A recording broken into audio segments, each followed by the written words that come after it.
What PCO drivers should do if they get involved in an accident. In a crowded metropolis like London, accidents are more common than elsewhere. If you're a PCO driver and you're involved in an accident, there are a few things that you need to do to keep yourself safe and minimize any future difficulties. If it is safe for you to stop your car, then do it and turn on the hazards, but don't try to move the car from the accident location.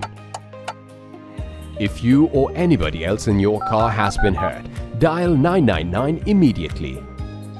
Do not claim blame for the accident if you are unaware of the situation. You may think you're at fault, but dashcam video needs to be checked first. Upon exiting your vehicle, the first thing you should do is snap a few pictures of the collision site.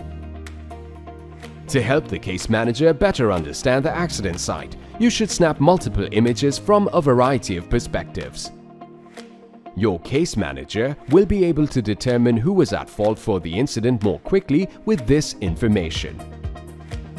It is a legal requirement that all drivers involved in an accident exchange contact and vehicle information with each other, regardless of fault.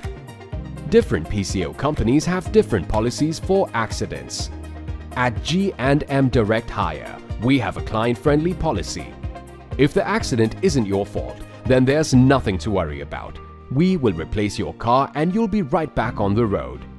If the collision was your fault, you'll have to pay the insurance success fee, now £500, and bring the car back to us so we can fix it. Depending on what's available, we'll provide you with a new ride. For more information, visit us now, gmdirecthire.co.uk.